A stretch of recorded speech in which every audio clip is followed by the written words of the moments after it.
7টি ভুলের কারণে আমার আপনার কামাই রুজির ভিতরে বরকত থাকে না।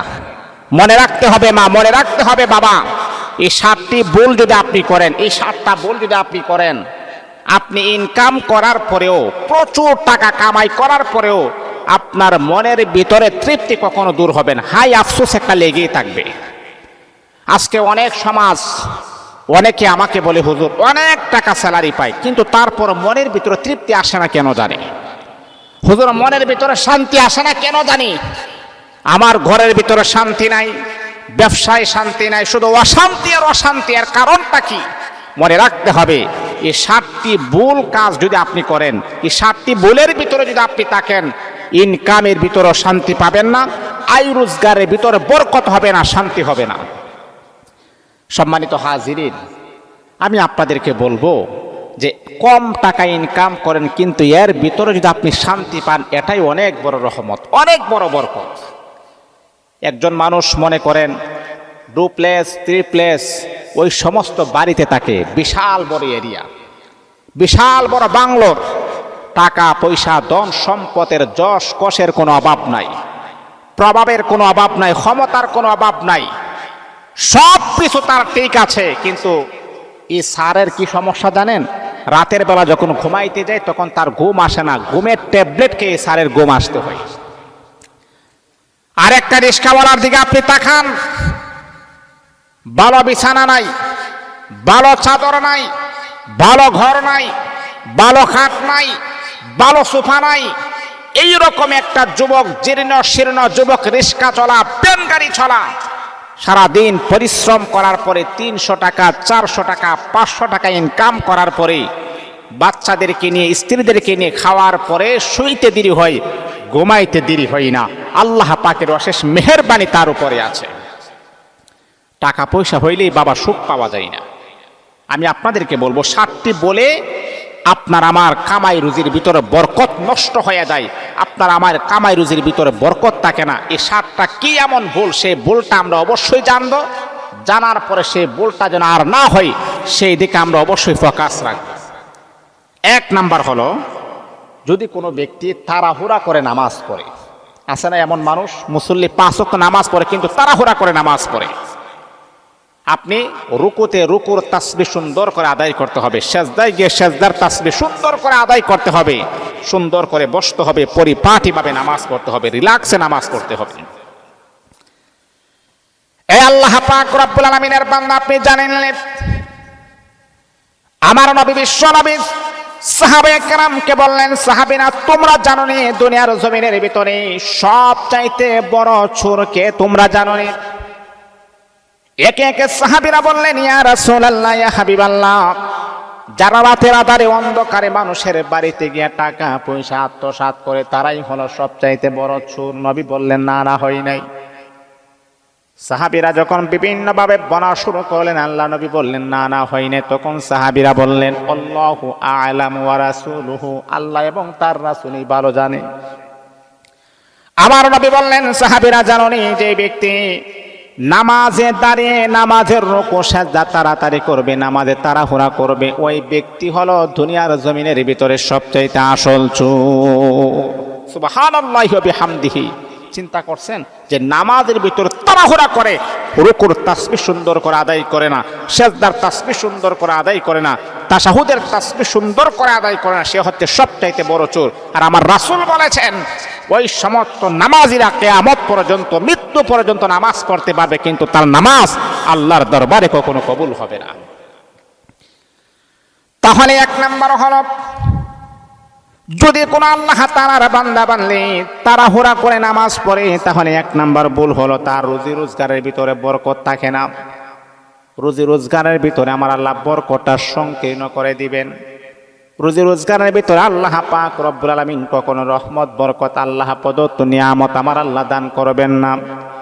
তাহলে রে বাবা, তাহলে 1 নাম্বার হলো নামাজের ভিতরে কখনো তাড়াহুড়া করা যাবে না, নামাজটাকে সুন্দর করে পড়তে হবে, আল্লাহ পাকের বিধানটাকে সুন্দর করে আমাকে আপনাকে পালন করতে হবে। এটা হলো 1 নাম্বার। সুন্দর করে রিল্যাক্সে একাগ্রতার সাথে আল্লাহ পাকের সন্তুষ্টর উদ্দেশ্যে নামাজ পড়তে হবে। এটা হলো 1 নাম্বার। 2 নাম্বার হলো দাঁড়িয়ে প্রস্রাব করা যাবে না। এই যে আপনি দাঁড়িয়ে প্রস্রাব করতেছেন, এতে করে প্রস্রাবের সেটা আপনার কাপড়ে লাগতে পারে, আপনার শরীরে লাগতে পারে, আবার এই কাপড় দ্বারা যদি আপনি নামাজ পড়েন আপনার নামাজও কবুল হবে না। তাহলে আপনার কামাই রুজির ভিতরে বরকত হবে না যদি আপনি দাঁড়িয়ে প্রস্রাব করেন। সেটাও আমাদের মন থেকে একেবারে পরিহার করতে হবে, বাদ দিতে হবে। আলহামদুলিল্লাহ, সেটা আমরা অনেকে করি না, মাশাআল্লাহ। কারণ দাঁড়িয়ে প্রস্রাব করা এটা শোভা পাই না, এটা আমরা সবাই জানি। আমরা বসে বসে প্রস্রাব করি, আলহামদুলিল্লাহ। 2 নাম্বার। 3 নাম্বার হচ্ছে রাতে ঘুমানোর আগে থালা বাসন অপরিষ্কার রাখা। অনেক মা বোনেরা আছে, দেখেন আপনি যখন খাবার খেয়েছেন, কারণ আত্মহুর ও সাতরুল ইমান, পবিত্রতা হলো ইমানের একটা অংশ। অনেক মা বোনেরা আছে খাবার খাওয়ার পরে থালা বাসন অপরিষ্কার, এগুলাকে আপনি পরিষ্কার করেন না। এতে করে জানেন আপনার ঘরে দুর্গন্ধ হয়, আর দুর্গন্ধময় ঘরে ফেরেশতা প্রবেশ করে না। এতে করে আপনার ঘরের ভিতরে বরকত নষ্ট হয়ে যায়। থালা বাসন একেবারে পরিষ্কার করে রাখবেন। 3 নাম্বার। 4 নাম্বার হচ্ছে অপরিষ্কার জামা কাপড়ে নামাজ পড়া। আছে না এমন?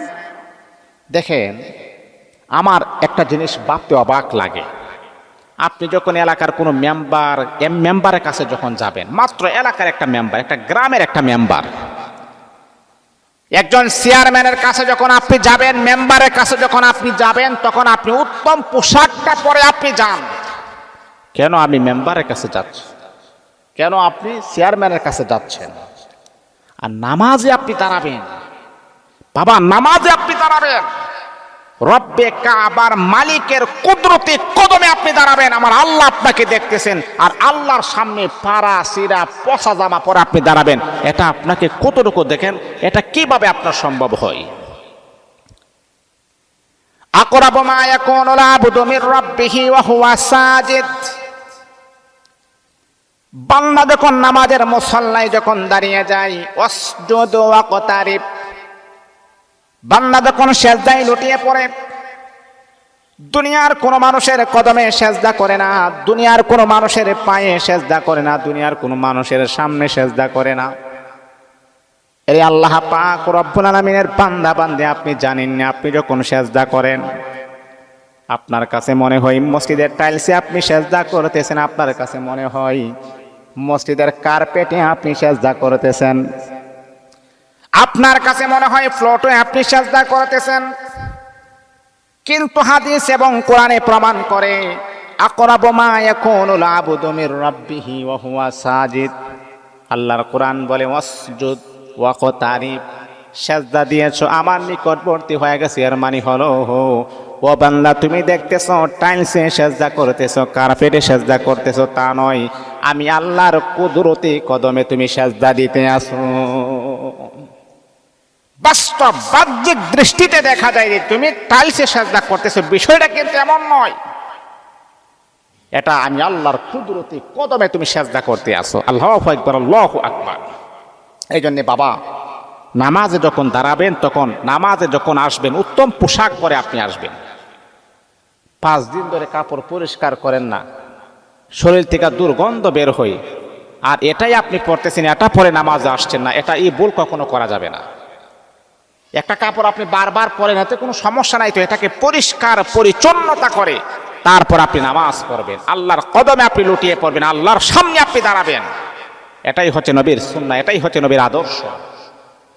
সাহাবায়ে কেরামের ভিতরে অনেক গরিব ছিলেন, কিন্তু তাদের পোশাক আশাক দেখলে, তারা যাকাতের প্রাপ্য, কিন্তু তাদের পোশাক আশাক দেখলে, শরীরের গঠন দেখলে তাদেরকে যাকাত দিতে মন চাই না। জিবরিল আমিন ফেরেশতাকে পাঠানো হয়েছে, ইয়া রাসূলুল্লাহ, যাদেরকে আপনি দেখতেছেন তাদের পোশাক আশাক চেহারা দেখে মনে হচ্ছে যে তারা অনেক কোটিপতি। নবীজি, তারা কোটিপতি না, তাদের গড়ে সোলার মাঝে আগুনই জ্বলে না, তাদেরকে দেখে দেখে আপনি যাকাত দিন। তাহলে সাহাবায়ে কেরাম আত-তুহুর শাতরুল ঈমান, পবিত্রতা যে ঈমানের একটা অংশ, সেটা তারা বাস্তব প্র্যাকটিক্যালি ভাবে তারা দেখিয়ে দিয়েছেন। তো সম্মানিত হাজিরিন, 5 নাম্বার হচ্ছে দাঁড়িয়ে পানি পান করা। এটা করা যাবে না, বসে বসে আপনি পানি পান করবেন। রাসূলের সুন্নাহটা আপনি সুন্দর করে পালন করবেন। রাসূলের সুন্নাহ যাতে করে কোনো ব্যাঘাত যেন সৃষ্টি না হয়, সেই দিকে অবশ্যই ফোকাস রাখতে হবে। 6 নাম্বার হলো নাপাক অবস্থায় বেশিক্ষণ থাকা। আছে না এমন? স্বামী স্ত্রী সহবাস করার পরে অনেক কুলাঙ্গার মার্কা পুরুষ নারী আছে, জোহর 12টা বাজে, জোহরের আজান হবে, তারপরে গোসল করে না। এই যে স্বামী স্ত্রী সহবাস করার পর আপনি গোসল করতেছেন, আপনার উপরে গোসল ফরজ, আল্লাহ পাকের ফেরেশতা আপনার উপর লানত করতেছেন, অভিশাপ করতেছেন, তাদের গজব আপনার উপরে পড়তে পারে। সেই দিকে আপনার কোনো খেয়াল নাই, সেই দিকে আপনার কোনো ধারণা নাই। স্বামী স্ত্রী সহবাস করার পরে ফজরের নামাজের আজান হয়ে গেছে, গোসল করে নামাজ অ্যাটেন্ড হবেন, স্বামী স্ত্রী নামাজের ভিতর শরীক হবেন। এই যে সহবাস করেছেন এটাও সওয়াব হবে, এই যে নামাজে অংশগ্রহণ করেছেন তার ডাবল সওয়াব আমার আল্লাহ আপনার আমল নামে দান করে দিবেন। সর্বশেষ 7 নাম্বার হচ্ছে বাড়িতে কুকুর বা কোনো পোষা প্রাণীর ছবি ঝুলিয়ে রাখা। কোনো কুকুর আপনি লালন পালন করেন, কোনো সমস্যা নাই, কিন্তু যেই ঘরে নামাজ পড়েন, যেই ঘরে থাকেন, যেই ঘরে খাবার খান, কমাস কম সেই ঘরে যেন কুকুর না প্রবেশ করে। কুকুর প্রবেশ করলে কামাই রুজির ভিতরে বরকত থাকে না। এবং বাবা মার ছবিও টাঙ্গিয়ে রাখা যাবে না, কোনো পীর সাহেবের ছবিও টাঙ্গিয়ে রাখা যাবে না, এতে করে ঘরে